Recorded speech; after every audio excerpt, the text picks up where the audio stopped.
આજની ધર્મકથા. પ્રણામ. ધર્મકથા અંતર્ગત આપણે પૂર્વાપર સંબંધોની એક એવી કથા જોઈ રહ્યા છીએ કે જે સંબંધો અત્યારે આપણા મર્યાદિત જ્ઞાનના કારણે આપણા જીવનમાં પણ કેટલાક આપણે લઈને આવ્યા છીએ, એની જાણકારી આપણને નથી. અત્યારની આપણી દરેક ચેષ્ટાઓ, દરેક વ્યક્તિ સાથેનું આપણું વર્તન એ કોઈક ને કોઈક પૂર્વકર્મના ઉદયના કારણે હોઈ શકે. અલબત્ત એવું પણ નથી કે દરેક પ્રક્રિયાઓ એ ફક્ત પૂર્વકર્મના કારણે જ છે. કારણ કે આ ભાવમાં આપણે કેળવેલી મતિ, આપણે લઈ આવેલો સંસ્કાર, એ સંસ્કારને આપણે જે આ ભાવમાં પોષણ આપીએ તે, આપણે કરીએ તે ધર્મ પુરુષાર્થ, શુભ વિચારોનો પુરુષાર્થ, એ બધાની પણ બહુ મોટી અસરો છે. પણ મૂળમાં પૂર્વકર્મનો ઉદય જે આવે એ પરિસ્થિતિ અને કેટલીક મનસ્થિતિનું નિર્માણ તો કરી જાય. એ નિર્માણ થયેલી પરિસ્થિતિ અથવા મનસ્થિતિને શુભતા તરફ વાળવી કે નહીં, એ નિર્ણય સોલલી આપણો, એમાં પૂર્વકર્મ કંઈ જ ન કરી શકે.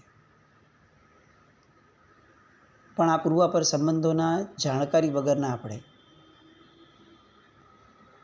આપણા આજના જીવનની અંદરમાં ક્યાંક અટકવા માટે કોઈક આલંબન તરફ આપણી દૃષ્ટિ જાય એ માટેનો આ એક પ્રયત્ન, અને એ પ્રયત્ન અંતર્ગતનો આ પૂર્વાપર સંબંધનો એક બહુ જ મોટો દાખલો કહી શકાય એવું પૂજ્ય સુરી પુરંદર હરિભદ્ર સુરી મહારાજ સાહેબ દ્વારા રચાયેલું ચરિત્ર, યશોધર ચરિત્ર, એનો અંશ.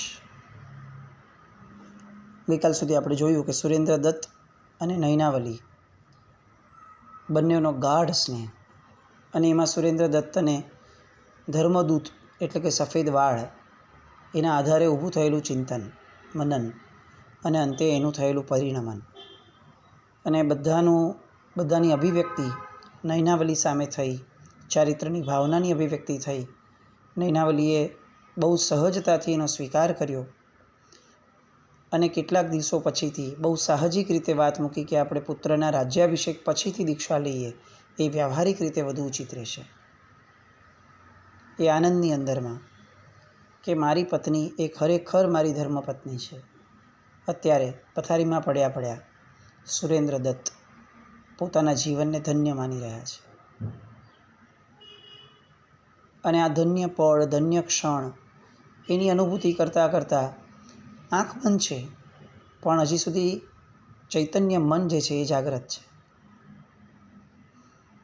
અને કેટલીક ક્ષણોની અંદરમાં નયનાવલી એવું કહીને જાય છે સુરેન્દ્ર દત્તને કે હું આપણા રાજમહેલના વાસગૃહની અંદરમાં જઈ રહી છું. વાસગૃહો એ એવું રૂમ છે, ઓરડો છે કે જે ઓરડાની અંદરમાં વ્યક્તિને પોતાના ઇન્દ્રિયજન્ય જેટલા પણ વિષયોનું સેવન કરવું હોય, પછી આહાર સંબંધી હોય, વિષય સંબંધી હોય, સ્પર્શ સંબંધી હોય, એ ઓરડામાં કરાતું. બેસિકલી આપણે ત્યાં એક છે ને પરંપરા હતી. અત્યારે આપણે જે વેસ્ટર્ન કલ્ચરને આધારે જીવી રહ્યા છીએ એમાં ઘરની અંદરમાં શું હોવું જોઈએ, તો ભાઈ ડ્રોઈંગ રૂમ હોવો જોઈએ, બેડરૂમ હોવો જોઈએ, કિચન હોવું જોઈએ, હોલ એક અલગથી હોવો જોઈએ. આટલી જ માન્યતાની અંદરમાં આપણે બધા એ હવે અટકાઈ ગયા. 3 બેડરૂમ હોલ કિચન હોવા જોઈએ, 2 બેડરૂમ હોલ કિચન હોવા જોઈએ. આ બધી જ માન્યતાઓ આપણને કદાચ મગજમાં સેટ થઈ ગઈ છે કે ઘર એટલે આવું. પણ એવું નહીં. આર્ય સંસ્કૃતિના રાજમહેલો અથવા મોટા શેઠિયાઓના ઘરોની અંદરમાં કેટલાક બીજા રૂમ્સ પણ રહેતા. કોપભવન, વાસગૃહ, આ બધા આપણી માટે બહુ અજાણ્યા નામ છે. પણ આશય શું હતો, તો કે આખા ઘરની અંદરમાં કેટલીક ઉર્જાઓ બગાડવી એ અલાઉ નહોતું. આપણને ગુસ્સો આવ્યો છે તો કોઈ પણ રૂમની અંદરમાં ગુસ્સો કરવો, અને પછી એના કારણે આપણી ઓરા કે આપણા વાઇબ્રેશન્સ એ રૂમમાં ફેલાઈ જાય, અને એના કારણે એ રૂમની પવિત્રતા, એ રૂમની શુભતા બગડી જાય, અને એના પરિણામ સ્વરૂપે એ રૂમમાં જે પણ આવે એને એવા વાઇબ્રેશન મળે, તો એ નહીં ચાલે. એટલે ગુસ્સો કર્યો છે, કશો વાંધો નહીં, ગુસ્સો તો આવે, સાહજિક રીતે આવે, પણ ગુસ્સાનો રૂમ અલગ હોય. જેમ આપણે બાથરૂમ અલગ રાખીએ છીએ કે ભાઈ નાહવું છે, હોલમાં ન નવાય, અલગથી એક રૂમ હોય જેની અંદરમાં નાહવા જવાય, બાથરૂમ. કેમ? કારણ કે બહાર ખુલ્લામાં નવાય કેવી રીતે? એ મર્યાદાનો લોપ છે, એ પાણી વગેરેના બગાડાનો પણ લોપ છે, આખી રૂમ બગડી જાય. બસ જેવી રીતે પાણી દ્વારા આખી રૂમ બગડી જાય, એ ન ચાલે એટલે બાથરૂમ છે, એવી રીતે ગુસ્સા દ્વારા આખી રૂમ બગડી જાય, એ ન થાય એટલા માટે કોપભવન હતા. આપણી વિષયો અને વાસનાઓ, આપણી ઈચ્છાઓ, એના કારણે આપણા આખા ઘરના સંસ્કારો બગડી જાય, એ ન બગડે એટલા માટે વાસગૃહ હતા. બહુ આવશ્યક વસ્તુઓ છે. એવું નહોતું કે આર્ય સંસ્કૃતિના જીવો બહુ પવિત્ર જીવન જીવતા હતા, એ લોકોના જીવનની અંદરમાં કોઈ દોષો જ ન હતા. ના, આવી કોઈ વાત નથી. આપણે ત્યાંથી નરક ગમન જતું જ થતું. ક્યાંય એવો નથી ભાવ કે આપણે એવું શ્રેષ્ઠતાપૂર્વક પુરવાર કરીએ અથવા આપણી એટલી અંધ સુપ્રીમસી પૂરું કરીએ કે આપણે બેસ્ટ જ હતા. ના, આ તો પ્રામાણિક લોકોનું શાસન છે. અહીંયા તો જે નહોતું એ નહોતું જ, અને જે હતું એ હતું. પણ આ આર્ય સંસ્કૃતિના જીવો માટે આવી અલાયદી વ્યવસ્થાઓ હતી કે જેના કારણે પોતે બગડે ત્યાં સુધી ચાલે, ઘરનું વાતાવરણ ન બગાડે, સમાજને ન બગાડે, સમષ્ટિગત જગતને ન બગાડે, મારો દોષ મારા પૂરતો. અને એટલે આ વાસગૃહમાં જવાનું થયું. કહીને ગયા કે હું વાસગૃહમાં જાઉં છું. સુરેન્દ્રદત્ત આડા પડ્યા છે, પોતાના એ જ પ્રમોદ ભાવની અંદરમાં છે કે મને કેવો સરસ સ્વજન તરીકે મારી આ પત્ની નૈનાવલી મને મળી. અને વિચાર કરતાં કરતાં એ પાછળ એમને જવાનું જ હતું વાસગૃહમાં, એ ગયા. ત્યાં પણ સારી રીતે વાતો કરે છે. વાતો કરી અને નૈનાવલીને ખ્યાલ આવે છે કે આજે સુરેન્દ્રદત્ત ફક્ત શુભ વિચારોમાં છે. એટલે એ સુરેન્દ્રદત્ત સાથે વાતો કરી અને પોતે પણ સૂઈ જાય છે. સુરેન્દ્રદત્તને પણ સૂવા માટે પ્રેરે છે. સુરેન્દ્રદત્ત આંખ બંધ કરીને આડા પડે છે. પણ આજે વિચારોનું વહેણ એટલું જોરદાર પ્રબળ છે કે એમને ક્યાંય અટકાવવા નથી દેતું, એ ઊંઘ નથી આવવા દેતી. કેટલો સમય ગયો, અડધી પોણી કલાક ગઈ હશે. સુરેન્દ્રદત્ત હજી પણ વિચારોના વહેણમાં છે. પણ નૈનાવલીએ એવું અઝ્યુમ કર્યું, એવી ધારણા કરી કે હવે સુરેન્દ્રદત્ત સૂઈ ગયા. અને એટલે એ અચાનક પલંગ પરથી ઊભા થયા અને ધીમે પગે ઓરડાની બહાર જવા નીકળ્યા. સુરેન્દ્રદત્તને એમ થયું કે કોઈ કારણસર ગયા લાગે છે. આંખ ખોલી નહીં, પણ પછીથી એવો ખ્યાલ આવ્યો કે આવા સમયે આમ તો ક્યારેય જતા ન હોય, અત્યારે ક્યાં જતા હશે. એટલે સાહજિક રીતે એને એમ થયું કે એ કંઈક અટકી ન જાય, આટલી રાત્રિનો સમય છે, એમને કોઈ તકલીફ ન થઈ જાય. અને એ એમની પાછળ એ જ અડવાણે પગે ગયા. જઈને જુએ છે તો ઓરડાના પાછળના ભાગથી નૈનાવલી નીકળે છે, જે ભાગેથી ક્યારેય નીકળવાનું થાય નહીં. એટલે કુતૂહલ ઊભું થયું, આવું કેમ? આ તો જે સ્ટાફ મેમ્બર્સ માટેના ઝોન હોય એ ઝોન તરફનો એરિયા છે, એટલે અત્યારે અહીંયા કેમ જતા હશે? કુતૂહલ વધ્યું એટલે ફરી પાછા અડવાણે પગે એમની પાછળ ગયા. રાત્રિનો સમય છે, કોઈ અવાજ થતો નથી. પહેરેદારો પણ પોતાની નિદ્રામાં હશે, કોઈ જોતું પણ નથી. એટલે કોઈ એવું અનુભૂતિ નથી કરાવતું રાણીને પણ કે પાછળ રાજા આવી રહ્યા છે. એ નીચે ઉતર્યા, આ પણ નીચે ઉતરવાની તૈયારીમાં. અને ત્યાં અચાનક એમને અવાજ સંભળાયો, બે જણની વાતોનો. એમાંથી એક અવાજ હતો પોતાની રાણી નૈનાવલીનો. બીજો અવાજ પરિચિત લાગ્યો, પણ રાત્રિના ગાઢ અંધકારની અંદરમાં ખ્યાલ ન આવ્યો. અને પછીથી એ અવાજને બરોબર સાંભળતા તરત જ ઓળખાયો કે આ તો અવાજ જે છે એ ચીર પરિચિત, એ મારે ત્યાં કામ કરતા એવા પહેરેગીરનો છે, ચોકીદારનો છે. અને એણે સાંભળવાનું કાન થોડા માંડ્યા કે વાત શું થઈ રહી છે. અને ચોકીદારને સાથે ચોકીદાર રાણી પર ગુસ્સે થઈ રહ્યો છે. બહુ આશ્ચર્ય થયું કે આ કુબડો ચોકીદાર એ રાણી પર ગુસ્સે થાય છે અને રાણી સાંભળી લે છે. નૈનાવલી જે આજ સુધી એટલી બધી ઉચ્છૃંખલ છે, એટલી બધી સ્વચ્છંદ છે કે આજ સુધી એણે કોઈને કાંઈ જ કીધા વગરની બાકી રાખ્યું નથી. આજે આવા કુબડા ચોકીદારનું કેમ સાંભળે છે? કુતૂહલ સાથે હવે કેટલોક શંકાનો ભાવ જન્મ્યો અને એમાં કુબડા ચોકીદારનો એક શબ્દ સંભળાયો, આજે કેમ મોડી આવી? સુરેન્દ્રદત્ત વિચક્ષણ છે, રાજા છે. એને આ આજે નામનો શબ્દ જે છે એ શબ્દ એકદમ સંવેદાયો. આજે કેમ મોડી આવી એટલે શું? રાણી રોજ આવતા હશે? રોજ રાત્રિના સમય અહીંયા જતા હશે? પણ કેમ? વિચારો ચાલવા લાગ્યા. ઓલો જે પ્રમોદ ભાવનો આખો આનંદ હતો એ ધીરે ધીરે હવે કંઈક અલગ જ પ્રવાહમાં જવા લાગ્યો. અનેક શંકાઓ, અનેક તર્કો, અનેક વિચારો એ બધું મનમાં એક સાથે ઉમળવા લાગ્યું. અને પેલો કુબડો ચોકીદાર એને જોરથી એનું માથું, રાણીનું નૈનાવલી, જેના રૂપના વખાણ અપ્સરાઓ સામે પણ કદાચ પ્રબળ સાબિત થાય એવી નૈનાવલી, એને આ ઓલો કુબડો ચોકીદાર કે જે ચોકીદારનું મોઢું પણ જોવું ન ગમે એવો કુબડો ચોકીદાર, એનો દાસ, એનું માથું દિવાલ પર પટકે છે.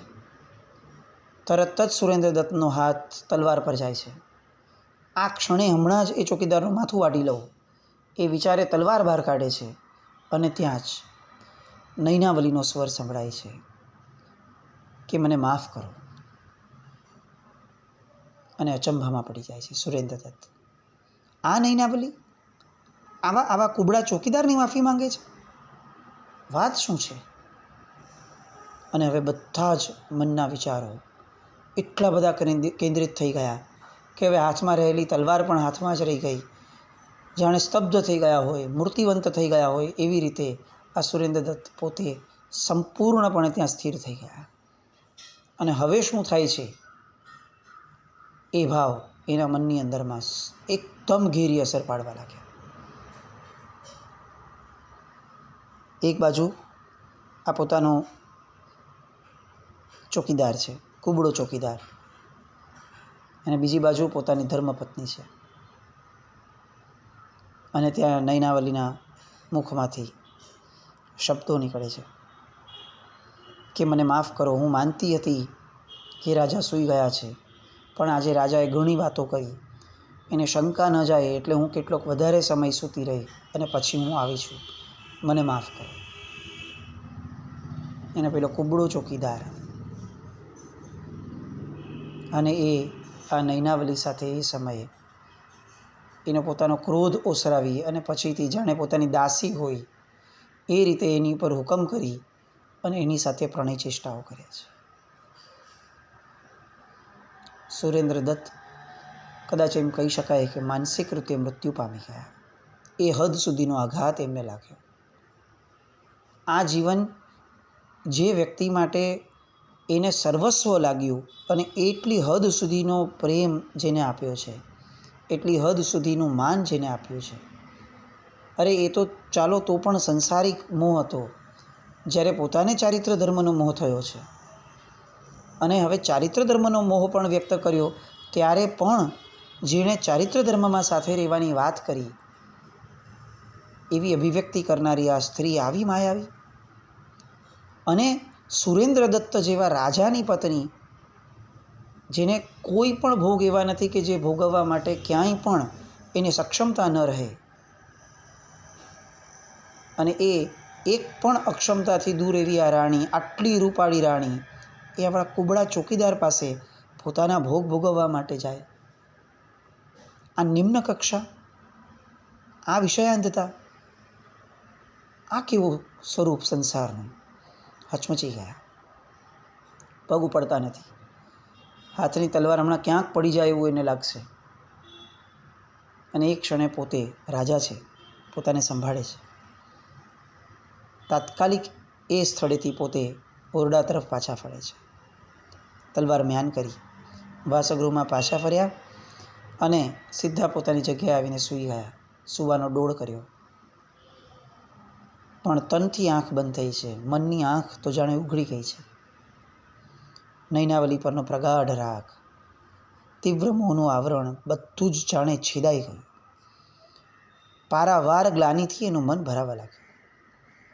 જે રાણી પ્રત્યે હજી અડધા કલાક પહેલાં, 1 કલાક પહેલાં અતિશય બહુમાન હતો, આજે ઘોર તિરસ્કાર એ વ્યક્તિ માટે મનની અંદરમાં છવાઈ ગયો. મારા જેવો રૂપવાન, મારા જેવો તેજસ્વી, મારા જેવો પ્રતિભાવાન સશક્ત પતિ હોવા છતાં આવા કુબડાને સાથે પરિણય બાંધ્યું, કુબડા સાથે સંબંધ. આ કેવી કામ વાસના છે! આવો દાવાનળ કામાગ્નિનો. આ તો આજે મેં જોયું, એ તો કેટલાય દિવસો અને મહિનાઓથી કદાચ ત્યાં જતી હશે. એણે આપણા પુત્રનો પણ વિચાર નહીં કર્યો હશે કે મારા પુત્ર પર આની કેવી અસર થશે, આ વ્યવહારમાં કેવી અસર થશે જો આ વસ્તુઓ બહાર જાહેરમાં આવશે તો. આવી વિષયાંત હતા. અને તરત જ મન વળ્યું. મારી સાથે આ રાણીએ જે કપટ કર્યું છે, જે નાટક કર્યું છે, જે પ્રેમનો અભિનય કર્યો છે, જે જુઠ્ઠા સમર્પણની વાતો કરી છે, એ મને ભોળવાવા માટે જ કર્યું હતું. પણ હવે આ ઝેરી નાગણ જેવી સ્ત્રી એ મને વધુ કંઈક ને કંઈક મારી સાથે માયા કરે એ પહેલાં મારે આ સંસાર છોડીને ભાગ્યા જવું છે. મારે હવે એક ક્ષણ પણ આ સંસારમાં રોકાવું નથી. વિચાર તો આવ્યો કે હમણાં જ નૈનાવલીને કહી દઉં કે નીકળી જા મારા ઘરમાંથી. પણ બીજી ક્ષણે અંદરનો ધર્મ પણ જાગ્યો કે આવી રીતે વૈરાગનીને જે છે, મારા સુધી જે સીમિત છે, એને જો હું એના તરફ વાળું તો એનો ભાવ કેવો થાય, એનો મારા પ્રત્યેનો વેર કેવો થાય, અને એ વેર જ્યારે મારે ભોગવવાનો ભવાંતરમાં આવશે ત્યારે મારું શું થશે? કેટલીક અભિવ્યક્તિઓ એ ભવાંતરને જોઈને પણ અટકવી જોઈએ.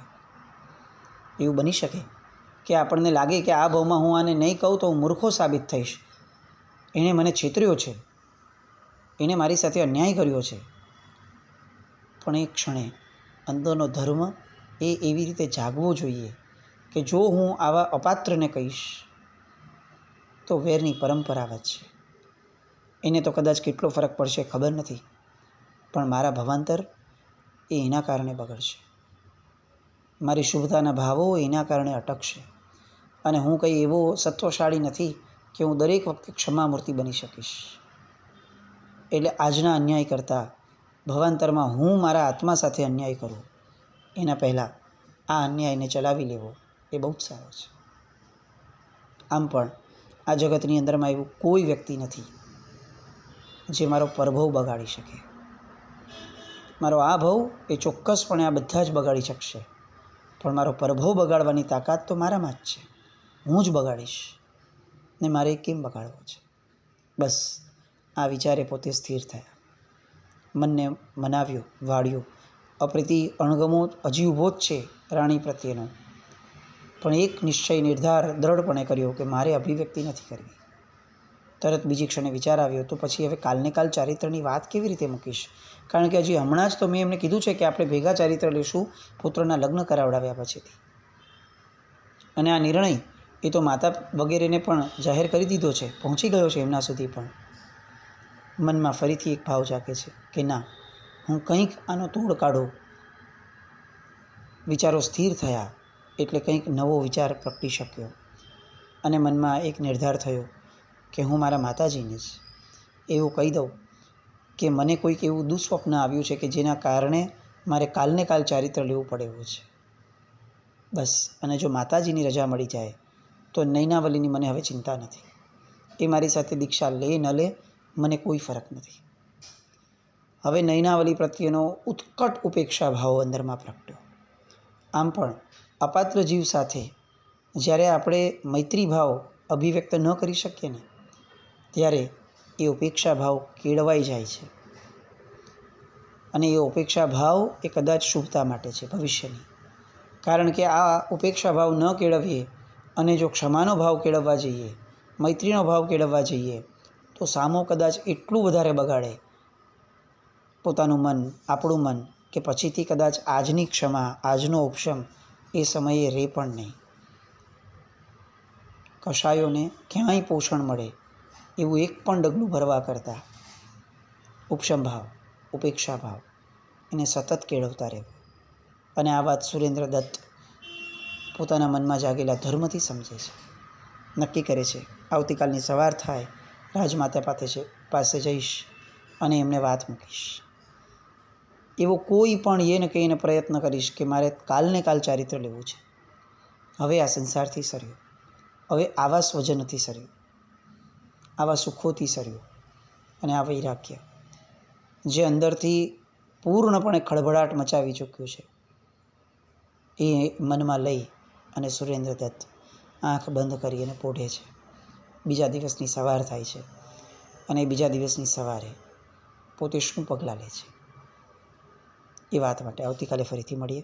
જીના આજ્ઞા વિરુદ્ધ કંઈ પણ બોલાયું હોય તો મિચ્છામિ દુક્કડમ.